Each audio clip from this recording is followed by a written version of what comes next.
What's your number one team? Is it this team or is it the one you lead? Because if you think about it, the team you lead, you probably hired them. You got to pick them. You spend a lot of time with them. You're very loyal to them. They're loyal to you. And so many of the executives I work with, I say, is it the results of this collective team at the top of the organization? Is that team number one? Or is team number one the one that you're the papa bear or mama bear of back in your department? This is such a critical issue to struggle with.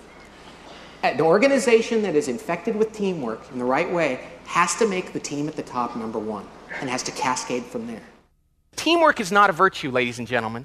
Teamwork is not a virtue, it's a choice. It's a strategic decision. Too often we see it as a default, like, well, yeah, we have to be a team. We're a team. Are you a team? Oh, yeah, we're a team.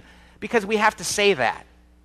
It's kind of politically correct or incorrect to say we're not. But the truth is, if we're going to operate like a team, we have to choose it and sign up for the cost that it involves, the sacrifice, the work, and the time that's required. The benefits of teamwork are huge. I'm certainly an advocate of it.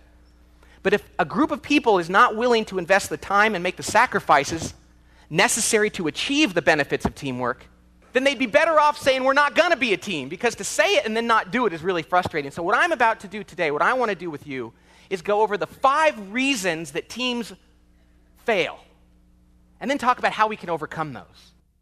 Why should we wait for a crisis to work together? And you see this all the time. Organizations that fall into crisis, a business about to go under, or a team in the fourth quarter with 2 minutes left in the game, down by 6, and they pull together, and people will say, wow, we never worked so well together as when we almost went out of business. Or when the game was on the line and we thought we were going to lose, wow, did we all pitch in. Why should we wait for that? And what we're going to talk about today is how to provide your organization with the power of a crisis. I'm going to call it a thematic goal.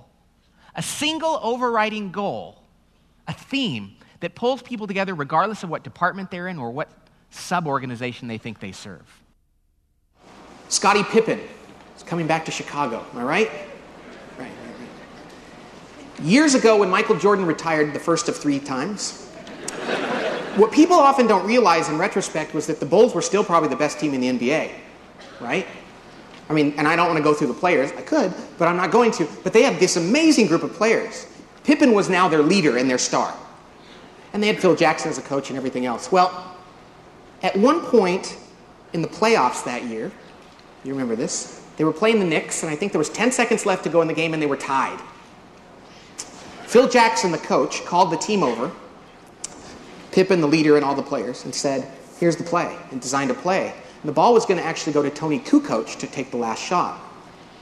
You remember, what did Pippen do? Sat on the bench, refused to go on the court. And the announcers were like, did he foul out? They were looking at their sheet.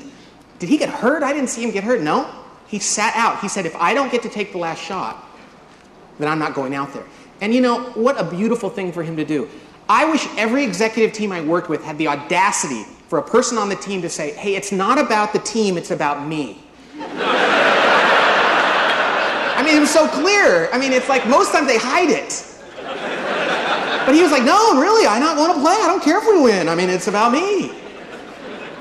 Kukoc made the shot and they won the game, but that's irrelevant. The point is we have to ask ourselves on our teams, is it about the results we're trying to achieve, or is it about how we feel about ourselves or how our own career is developing? We have to have the courage as leaders to hold people accountable for their behaviors. It's not fun. It's not easy. We don't like it. You know how I used to say I didn't do it because I felt bad for the person? I wanted them to like me and I didn't want to make them feel bad? I realized in a moment of truth that that's not it. I didn't want to be around them when they felt bad. And I didn't want them to blame me for feeling bad. You see, not holding someone accountable for their behaviors or their performance is ultimately a selfish act. My advice to you on this one is, if you struggle with this like me, tell the people that work for you that you struggle with it and that it will hurt them, and they will start prying that feedback out of your fingers. The person on my staff is, I want to know what you think I need to do to get better, because if you don't tell me, it's going to hurt me. They'll be your best coach. I do not like to hold people accountable. I'm a wuss. Okay? That's not a curse word, is it? Gotta check the approved list of, no, it's not. Anybody read Men Are From Mars, Women Are From Venus? Show of hands. Yeah, I've never read it, but I've had parts of it read to me out loud,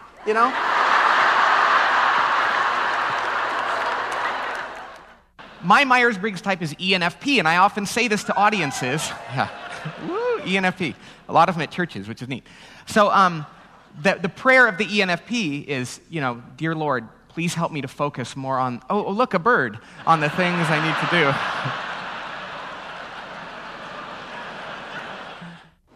do. We have to get good at getting our people to have conflict so that at the end of that meeting, when we have to commit to something, we know it's not a passive commitment, it's an active one. Because you know something?